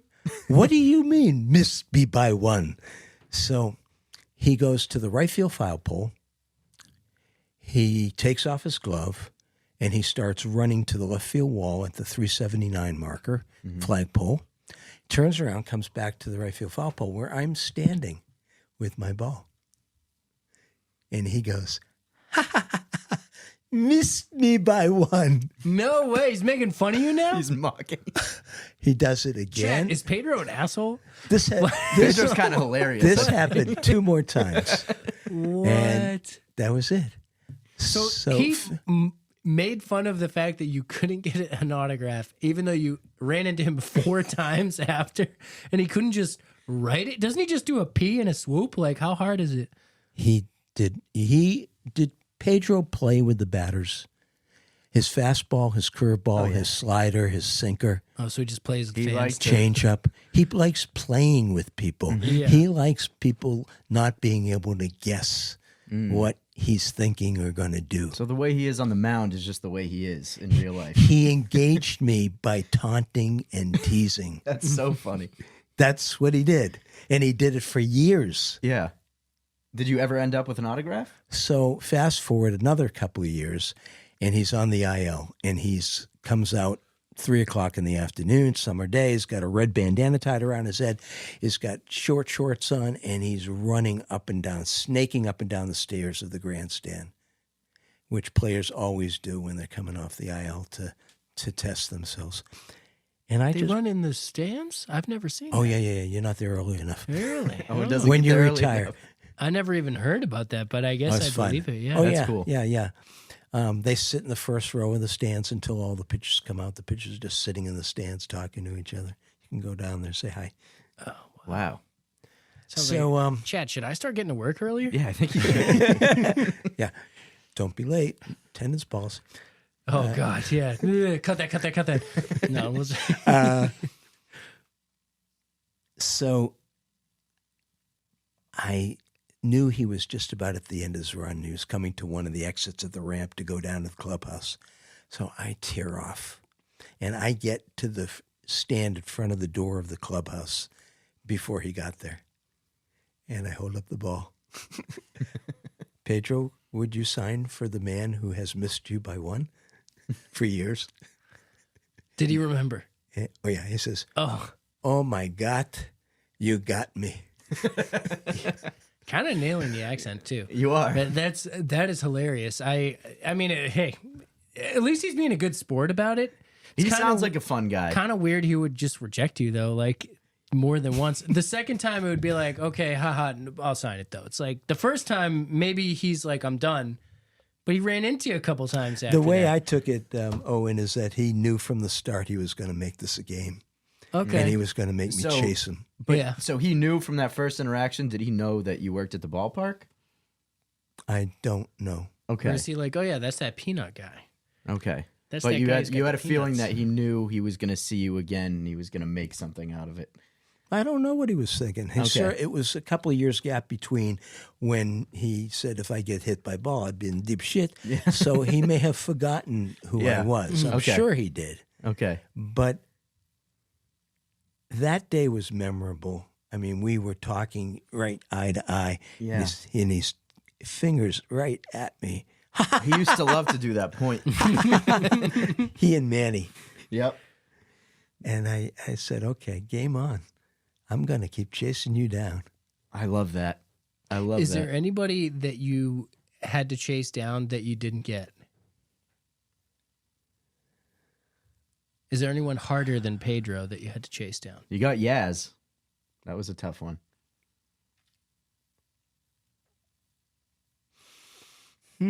Great question. Come back to me in a minute. No problem. Yeah. All right. Keep thinking. Did we finish the Bayo conversation? I know you had put that in there. Well, you just noticed some things about Bayo when he first came up, right? His attention to detail, basically. Yeah. You noticed. Yeah, I did. I was in the stands again, 3:00, and it was the first day Brayon was at Fenway, and he came out on the field on his own. He was the one, and he had a duffel bag, and he was heading from the dugout towards center field, maybe towards the bullpen, and he put the duffel bag down in the infield and unzipped it and opened the zipper and shuffled things around and closed the bag. And then he got into shallow center field And he did it again. And this time he started taking things out. And then he neatly put them back. And then it happened again. As he got deep into center field, he opened the bag again. He didn't take things out, but he was shuffling it along. And I just said to myself, oh, I hope he has what he thought he didn't have after all that work. And then I said to myself, having been a special education teacher and administrator, I was very familiar with children who were anxious. Sometimes it would display itself by feeling like you couldn't find something. And I predicted on that day that he would be the kind of pitcher that would go after the corners and seek perfection and get himself in trouble with a 3-0 count. Mm-hmm. Sounds like him. And it sounds like him. Great pitcher, though. Yeah, I think he's loosening up. I think he's gaining more confidence. I think he's trusting his stuff and letting it go over the plate. And that helps the sinker happen. Same with Derek Lowe. Mm-hmm. You know, you got to be loose to let the spin come off your fingertips for that sinker to sink. And I think he's feeling better. Tonight wasn't a great example of it. And 4 innings, I guess, was. We didn't see it closely. I kept turning my head, but Yeah. couldn't really watch it. Well, we said his issue is one bad inning usually. So if we can eliminate that one bad inning, he would be great. We'll see. We'll see. It's going to be a fun October, hopefully. As Yogi Berra said, 50% of baseball is 90% psychological. He had a lot of good quotes, Yogi Berra. Yeah, he did. I got the book. Do you? I love that. And he stuffs down more goodies than the average Barrow. We mentioned before. Bad the 60. joke. Hey, did you know that That's a good joke. I caught Yogi Berra? You caught Yogi Berra. I caught Yogi Berra. Explain. I haven't told you the story? You did. You mentioned it earlier, but not on camera. So Yogi, when we were 12, 14 years old, we'd go down to Boston in the summer, my friends. Quit bragging. I'm just kidding. Go ahead. I'm sorry. We had 50 Don't cent, listen to this guy. 50 I'm cent, sorry, I'm sorry. 50-cent bleacher seats. Those were the ones without the back. They were just bleacher seats. And we were allowed to stand on the corner of Van Ness and Jersey Street when it was the first time it was Jersey Street. And the visiting team bus pulled up. And they got off the bus. And they came down the stairs. And when the Yankees were in town, it was a really tough game because my friend across the street came from New York and loved the Yankees. So we would not talk to each other for this time that the Yankees were in town, as 14-year-olds do when they're mad at their friends. Mm-hmm. So there we were. He's coming. Yogi's coming off the bus. I was with my autograph book, reaching out. Yogi would use, and he tripped over my foot and started to go flying. And I grabbed his shirt from behind, right at the belt, and he steadied himself. It's just a reaction. And I caught Yogi Berra. So similar to the Pedro. But you also tripped him. Yeah, similar to the Pedro. Similar to the Pedro situation. You put him in danger, and then you saved him from that danger. You're seeing a pattern in my life. Maybe I'm teasing people. Maybe that's why Pedro and I got along so well. That is funny. I do want to talk about, you talked about the 67 World Series, which you weren't there for, right? Because you had to go back to school. 75 World Series. Yeah. Carlton Fisk home run. What do you remember about that night? You have that in the notes? Yeah. No, I don't. Okay. I was not at that game. I wasn't a vendor again. That was during your gap. Okay, Yeah. that was during your gap. All right. Yeah. So then we have. Pay no mind to the gap. Yeah. Anyone's trying to. I have a count friend who consecutive was years. there. Okay. I'm very jealous. Yeah. Yeah, that was. But speaking of Carlton Fisk, Right. I forgot. We have a Carlton Yeah, Fisk. we got some literature to go Yeah, over. we So, do. Neal's been written about. This isn't the first time Neal's been in Red Sox media. Believe it or not. yeah. So Did whatever. I spoil it? No, 6th edition 2000. You can get it on Amazon or anywhere else that you try. So my son needed to write a paper a 2-page memoir when he was a senior in high school, and he wrote about how my father announced Ted Williams, as my father, a PA announcer, announced Ted Williams coming to bat. And in the 1999 All-Star game, when it was the Century Players and Ted Williams was brought in on the cart by Al Forrester, the cart driver, to meet all the Century Players, and people were in tears. Matthew wrote his story about that. It had to be a 2-page memoir, and he wrote about my father and me, and then himself being at Fenway, and the generations, and Ted Williams being announced. And he imagined that it was my father announcing Ted Williams. And it's a beautiful story. So if you have a chance, look for this, written by Matt Elliott. Wow, that is awesome. Yeah, and there's a picture of the two of you. Yeah. It's unbelievable because just we've said this already. We work together every day. I knew you had been around the park for so long, but just to see how ingrained you are in the history, documented in magazines, things like you don't mention these things. Yeah, I take it for granted. This is my life. This is what I've done. It's and now most to sit interesting down man and in the world. start It is writing such a a book cool about life. it. Yeah.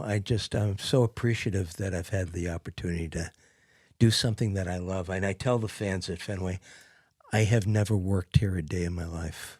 I just love being here. I love the game. I love the staff. I love the fans, the fellow vendors. And it's a story, the fellow vendors. When I started, they were late teens, early 20s. Sully and Arsenal and Toomey and these guys, I hope that I can name. I think they'd be okay with it. Yeah, we'll double check, but I think we'll be fine. These guys and Carney, they were all standing around at the list saying, where are we going to meet and where are we going to drink tonight? And it was always the tavern. R.I.P. the tavern. I've mentioned that so many times. There's nothing like it anymore. They don't have anything like that. I know. So now yeah. I'm so sad for it, but yeah. So then I watched them growing up. And then they started talking about they didn't come in for the Saturday 4 o'clock game because they had a date. And then they started getting engaged. And then they started coming to each other's engagement parties. These were guys that knew each other at 14 years old. Now they're in their early 20s, mid-20s. And they're growing up. And then they're inviting each other to their to get their when they're getting married, to their wedding. And then I'm in the vending room a couple of years ago. And Donald Brophy, he's got the cell phone, and he's saying to his wife, or Kevin Toomey, or it might have been both. They say, okay, hon, okay, yeah, I should be home by about 10:30. How many packs of diapers? Oh, boy, wow. And now, fast forward, Griff's son. Brophy's son, too. Yeah. Brophy's son. Yeah, it's so interesting to see the generations. So these guys working have worked together for 50 years. This is more than families spend time together. This is a family in its own way. And you get to care about other people. And you do the bro talk, and you don't get too deep emotionally because you're bros and you're at Fenway and you're in the vending room. Nobody Jack gets... came to a bro out one time. I did. Yeah. Oh. It's fun to bro down. It's different than the shallow surface talk. It was fun. It was a lot of fun. I would say and look, this is, if anyone's listening, prove me wrong. I think the younger generation of guys is the connection's a little less surface level. It's deeper than that. Good. That's how I feel. That's how I try to raise my son. I like to My think sons, so. Yeah. We were talking about this little off mic, but men for others. That's who we are. So it's just how it is. That's right. And brothers. I like to think so, yeah. I didn't have brothers biologically, so I feel like all my friends are my brothers. So. I'm the same way. You and Dave are my brothers. I've Me always too. said that. Yeah. Love that. Yeah, and I you're right, though, because the amount of time you spend with even friends sometimes is less than the amount of time we spend with people. Oh, man. You guys 80 are... games a year. And less time I spend with my wife. It has become a big source of contention that we've been working very hard to resolve over the years of our marriage. But I was a Soxaholic. And baseball came first, and I'd come home and I'd want to talk about the game and not ask her anything about how her day was. This went on for years, and she was a trooper until she couldn't be anymore. And she said, "What comes?" So there was one evening. It really was coming to a head. 2001, the Yankees were in the World Series, Arizona Diamondbacks. Yep. I came upstairs. I was tired. I got in bed. I was feeling Sorry, can we romantic. just angle the mic a little closer? Just I was feeling romantic at that moment, and the television was on, so I was watching the World Series at the same time. hard to do. It was hard to do. Multitasking. It was multitasking, and it all worked out in the end. But it brought to mind when we contributed to buying a brick for the concourse, what would be engraved on the brick, and my sons said, since my priorities had been so out of sort for years, it was baseball, family, love, or family, love, family, but baseball was always number one. And work was always sometimes before family. So I was out of kilter. And so the brick says love, family, and baseball in that order. I noticed that. That's okay. That's beautiful. It makes hey, You've seen the brick? it's right here. I think I saw it right? over there. Oh, right? that over there. Yeah, that. Yeah. When we bought it, we got a replica. Oh, Okay. so that's So not the one. The brick is in the center field concourse, Wow. No way. right next to Gate E. Okay, That's well, so we're cool. gonna have to go check that Yeah. out. I didn't realize that I Absolutely. could go see it. That's Yeah. Next Ah. time We'll I'm walk Fenway, over. I'm looking at that. When I'm in a very spiritual mood, and Fenway is my spiritual place, more than a church for a friend or a synagogue. It's the cathedral. It is my special place. It's where I can go very deep and get in touch with deep feelings of the love for my family and other people and baseball and social justice for the workers there. working on that for now. Yeah, I believe in that very strongly and think about it a lot. And so it's a great place. And I'm so blessed to be able to work there. And it seems like you guys have a lot of employees that have been there a long time. I mean, more so than most companies, businesses. Yeah, Yeah. And not to chime in, just I'm sure you have a lot to say about that, but I have noticed like the sentiment is a little more old fashioned in that you get the job and you keep the job as long as you can. And Yeah. you bring family members in. Yeah, and I have not seen that anywhere else. Like I think that I think corporate stuff is pretty vapid. Like I don't see families all joining the workforce in the same industry and things like that. Like it's a little different. This is I don't know if it's a relic necessarily or like a holding. Many people who have been there 30, 40 years say to me, this is my family. I don't really have a family anymore at home. This is my family. It's started to become more apparent to me in the last several years because in college, it was just my college job. And I kind of thought I would throw it away when I got a real job. Then I got a real job. And I don't mean to say like real job, but just a 9-to-5. And then continued on with Fenway and kept thinking, someday. And now I just like truly, I'm like, I'm going to keep it. I feel like I have to keep it. And it's like you said, it's part of my life. And I feel like I'm ingrained in it with the people and the people matter to me. And it's, it's interesting. It's interesting. And hopefully it stays that way.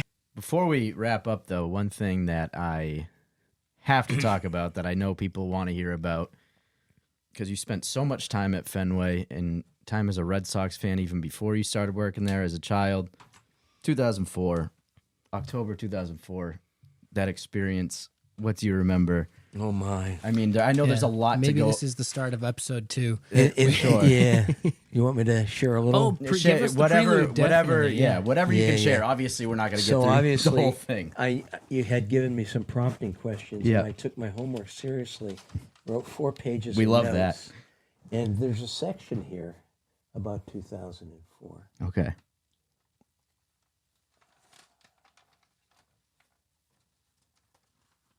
Oh, there's a whole section on memorable moments you haven't heard about. Oh man, yeah, we need another episode. 2004. Oh my goodness. Okay, I'll talk off the cuff. Even if there's just one story you can give us, anything, whatever comes to mind. Yeah, I gave you one story when I was shouting to Derek Lowe. Yeah. Oh, that was 2004. Yeah. That was 04. Yeah. How did you feel game 4? Well, Whenever let's things were start with turning around. let's start with game 1. Okay. Yeah. And I'm sorry, I'm gonna angle this. Yeah. I came into the stands. I was selling programs, and I had my bag of programs. Came into the stands, and first person I encountered in a box seat was a gentleman that since I had lived in the North End a little bit, I just pegged him as somebody that I knew from the North End. He just had that look, and I went over and I shook his hand and I said, "Welcome. Where are you from?" He said, "I live in the North End. I've been living for this night for my whole life." And I said, "Oh my God, this is surreal for me right now. I don't feel like my feet are touching the ground." He said, "I know what you mean, son." Wow. That is, I think, how a lot of people felt during that time. And My mother especially- had just died a couple weeks before during the ALCS with the Yankees. during the ALCS. During Wow. the ALCS, the night that David Ortiz hit the first home run Right. The Dave Roberts steal night. is the day that she had passed away. Wow. So, with being together with family for a week and watching the 19-8 game where Wakefield pitched 5 innings to save the bullpen, Yeah. and that we were the whole family there watching that together, and what that meant, Wow. and courage, and so I thought a lot about my mom, and I wasn't able to be at the LCS. So by the time I went from the wild card to the World Series and stepped into that, I hadn't warmed up to what that was going to feel like. Right. It was amazing. Wow. That is amazing. Yeah, that's, I mean, the timing of everything, it just adds that much more meaning to it, I feel like. And I want to share one more connected story about Mom's dying. Yeah. Help me with the name. It's late in the day.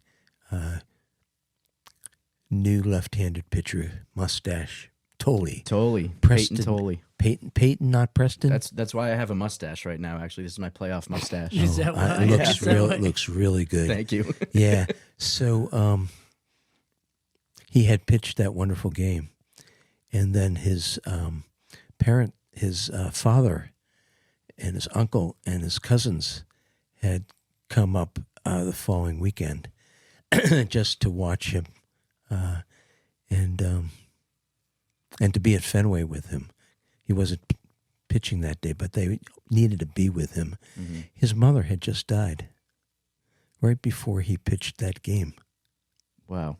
That's crazy. And then he's walking with his father on Causeways, Van Ness Street behind the ballpark, and they're looking at the banners of the Hall of Famers of the Red Sox.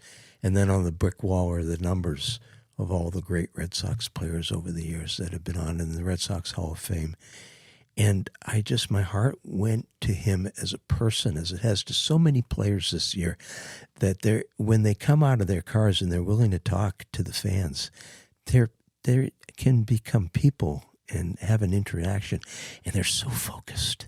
They're so focused in that moment of paying attention to you, and the next person who would like their attention say, "Yes, I'll be with you in a second," and finish a conversation. It's great I'm so grateful to have that experience of getting to see the human side of some of these guys.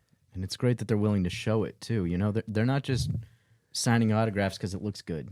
Yeah. They really actually enjoy interacting with the fans. Every player that I talk to, I wish good health and good effort. Mm-hmm. And a lot of folks don't understand there's a difference between trying hard and good effort. And that's another part of my life where I'm an executive function coach with Beyond Booksmart.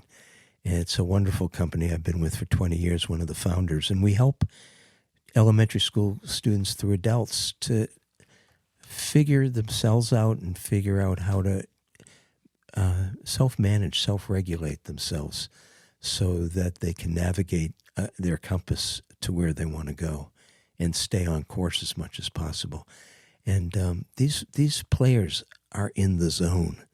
They know their job, and they arrive out of that car so focused. They're thinking, I'm about to come into the clubhouse. I have a job to do today.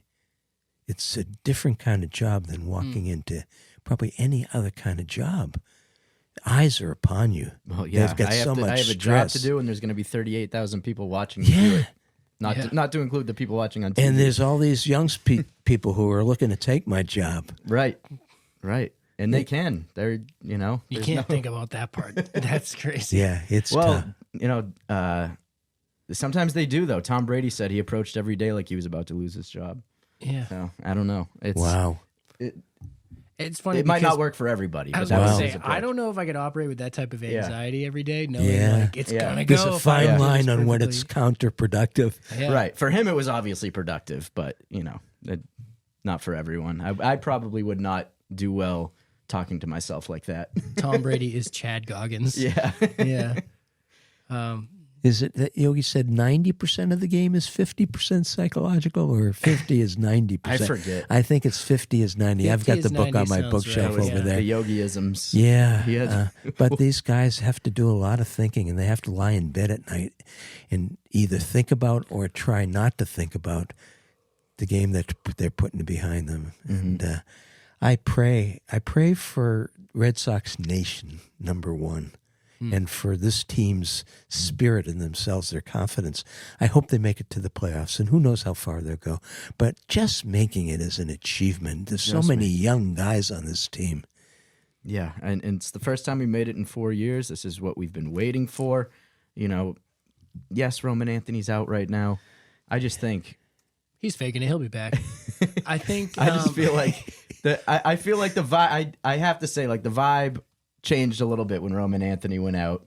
It seemed like people were less enthusiastic about the team. Yeah. And I've still watched every game since then. And they I'm slumped on their head. And they did slump a little bit. But where we are right now, we should still make the playoffs, and we should still be excited about where things are heading. I'm optimistic. Yep. Do you think that right now we're kind of re-entering an era where I've said this so many times on the podcast, but I'm curious what your opinion is of the teams that I grew up with, and I don't know if this is rose-colored glasses because we were kids and it was the first World Series in forever, so we were kind of like especially hooked into it, realizing How like old these were are. you in 04? 11. Don't tell anybody that's a secret. We're 20 right now. No, we were 11. We're 20 right now, so I don't know how that's possible. But the We don't want people saying we weren't old enough to remember the World Series. Not really, They say that If I about have to, I Woodstock, can my pull out the generation. receipts. If you were there, you don't remember it. But I felt like there were the Nomars, the Mannies, the Ukes, the Veritex, these Wakefields, these name players that I feel like any one of them were selling jerseys, and I don't feel That's like true. we have that, or we haven't really had that in a while, where there's like this team that is a cast of characters that we believe in and we trust in, and this is our home run hitter, this is our clutch guy, this is the captain. Like what I mean, maybe I'm just not paying close enough attention, but I feel like we don't have that charisma like the teams used to have. And That's where what is I that? love about this team. And you think it's coming? I think so too. This team has a lot of guys who ordinarily would be in Worcester, and they're being asked to play up and step up. Yeah. Do you think Devers being gone has anything to do with them growing into their own? I personally do, but I don't mean to make that a leading question. Yeah, there's a reliable source who knows a reliable source Okay. close to the situation. So now you're getting it third hand. Gotcha. He was not helpful in the clubhouse. That's kind of what we gathered. My perspective I had been saying was I think that he being the last member of that World Series team was sort of being looked at as a leader, sort of like a figure who was supposed to guide the team, but wasn't, and was maybe in different ways giving approval or disapproval, and it just wasn't helpful. Like he may not have been doing it intentionally, and it wasn't helping the team that was looking to him for guidance. And I don't know if that's true, but that's what I think happened, because once he was gone, it seemed like everyone found their synergy. I think he was toxic. Sounds right, yeah. And with many good reasons. If we remember, he was told he would be the third baseman. That's right. He was. And that changed. And and I think the Red Sox have, in the Globe, have reported that it wasn't handled as well as it could have been in the communication.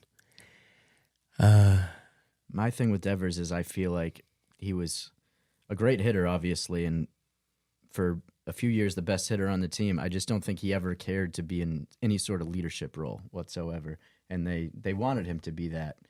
He didn't. That wasn't really his personality. No. Yeah. When he steps out of the batter's box and hits himself on top of the helmet with his bat twice and shakes his head three times when you had enough time you could take out of the box, it was discouraging. It was funny, but it wasn't leadership. No, definitely not.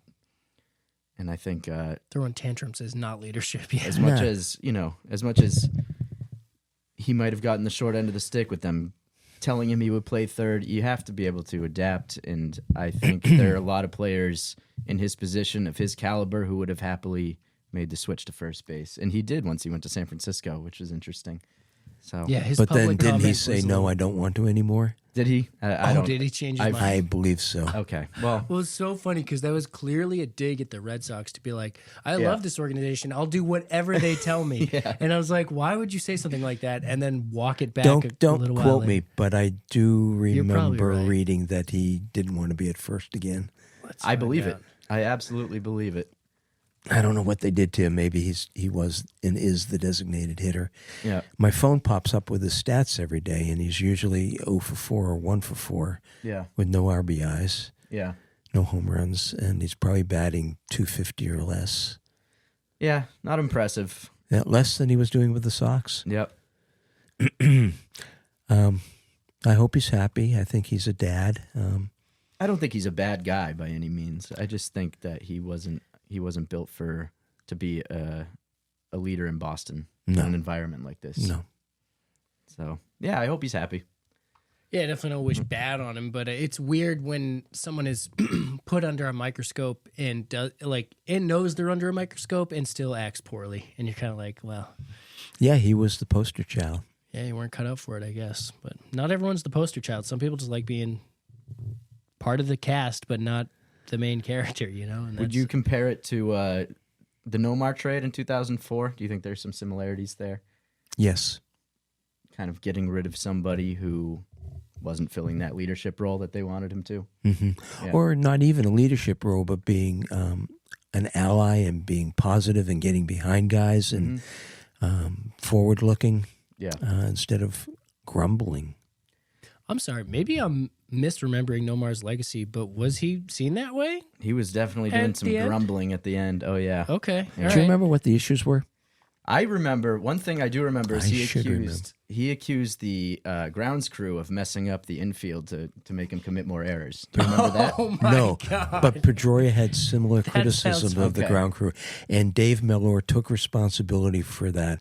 And by the next year, Dustin was singing the praises. Okay. So, what do they even mean by that? Like, was the dirt too packed? Like, what is he saying? I'm not really sure. There's a certain sharp There's edges. a certain measure of clay, the turf grain stuff, and soil, and if they don't get it right, things can clump up. Damn, talk about a snooze fest. No, there are I don't- people who I'm just kidding. people who study. When the souvenir room was under the third base stands, right next to all the lawnmowers and fertilizers and everything else. I was it watching. V10? Is that where V10 is? That now? was where the souvenir warehouse was. Oh, I see. And where you Okay. got your magazines out of if you were vending magazines in the Okay. box carts. And so I went over to a guy one morning, and he's stirring a big Tupperware tub thing of putting in sand and this and that. And I said, "What are you doing?" He's saying, I got to get the landing point on the mound with the right mixture. I said, what's the right mixture? Where do you learn this? He said, oh, I went to agricultural college Oh, wow. and landscape college. Yeah, I had to learn this stuff. That's cool. I said, okay, another skill that I didn't know about at Fenway Park. Yeah. I remember people saying that years ago, like you need a college degree to be on the grounds crew. Wow. Yeah, it's a real, it's not just out of nowhere. But Yeah. I don't know, like if they have tiers or like they must coach. I can't. It's such a specific role that they must train people. Like it can't. Like how, where mean, would you get experience? First of all, they do a for great that? job. Like- The field looks pristine every day. So There are levels and there's a hierarchy Has and to who be. gets to paint the line of the batter's box and paint the plate white each day. We just met a guy who was grounds crew for years. Actually, we were talking to him last week. He actually, I think he'd be okay with us talking about this, but they run South Shore Ticket Agency. Shout out to South Shore Ticket Agency. Ooh. No fees if you book through South Shore Ticket Agency. Ads to come. I just want to mention that, but yeah, he was the guy we met last week. So he'd been affiliated with the park for a long time. Yeah. Dave Malore was a legend. We could talk about him for 5-10 minutes. He had a lot of stories. Did you know Dave? Meet him personally or read anything about his There's life? a good chance I would recognize him, but I don't know off the top of my he head. he was at Brown or Yale. I think Brown. He wanted to be a professional baseball player. Third base, blew out his knee in college. So now he just Was sabotaged in Nomar. many accidents after that. What I miss? what you Sorry, I was being snide about him sabotaging Nomar and Pedroia after that as a grounds crew member, but that's my fault. I'm inserting things for I no didn't reason. know about it, but what I paid attention to is the challenges that he overcame. He dedicated his life to learning about how to take care of a baseball field when he couldn't become a baseball player. And he was in a parking lot, and somebody backed out. He already had the serious knee injury and had many operations. And when he was starting to heal and he could move around the infield at when they were doing the grounds crew stuff and get around and tell people what to do, just as he was really coming back, somebody backed out in a supermarket parking lot and knocked him over and blew out his knee again. Oof. That's So tough. he hobbled with a brace and his there was a whole article about Globe magazine. He talked about his PTSD. That just really, really troubled him, and the anxiety of that he couldn't feel safe in his body. So he got a German Shepherd that you might remember, and he always had that German Shepherd with him on the infield while they were watering the field, and that was his therapy dog. That's cool. Interesting. Okay. And he is responsible for developing putting the Red Sox socks emblem in the outfield. He's written a book about it. Wow, that's And so he taught interesting. other landscapers how you plot it out and then use the heavy rollers that drop down on the Toro mowers that they have. And then they put the heavy rollers down, and they know exactly where they need to go to create the design. I always wondered how they did that. It's So really impressive to look at. interesting. Yeah, my Got to get there really early on a Sunday morning. Yeah, you got to get me in. I have a rich family member who did that. Or in you their could lawn. sign up. Yeah, it's true. Yeah, that is interesting. Wow, we're all over the map. we were all over the map, and we definitely need to do this again because I think there's a lot. I'd more love cover. to. Yeah, I this think was awesome. after we do a quick listen back and figure out the things that we missed or Yeah. didn't finish or want to continue to Yeah. I'll talk have a about, whole list. we're at about 2 hours now, so I think we can cap this one and then we'll Wow. we'll do another 2, maybe 3 next time. Yeah, Wow. Yeah, The time flew. it always does. We're always surprised whenever he gives me a time update. I'm like, what? It was What? that long already? yeah. Well, I've been putting little updates in here, like as we Oh, there you go. have been marking things. But I think we will definitely have to do this again. Chat, please sound off in the comments if you want to prompt things. Neal is a treasure of information, a trove of information. You have I don't want to say too much, but so much information that I can't even. I'm just starting to get my arms around it, and I don't know if I even really am. Maybe I'm just starting to get my arms around like the doorknob, and I'm starting to turn it, and the door's just opening. That's like how it feels. The things that you're dropping, these gems. Please, guys, tune in, catch the clips, listen to these episodes. I think we're doing something historic here, I feel. We So, really are. I We really- who doesn't want to hear stories from someone who's been at Fenway Park, the most historic ballpark, as long as you have? And I was thinking earlier in the 113-year history of the park, you have to be ranked among the top people who have spent the most time in that ballpark. And there are folks there who have been there longer, Which is consecutively, and Really cool. I love that. Look for them They're not as interesting as you, though. when you sign up. Look for them, and they've got great stories. I bet. And that's what's inspiring. That's part of the energy of the place, part of what I love. So I'm meeting so many people this year and learning about their lives and why they choose to work there. Yeah. It's really cool.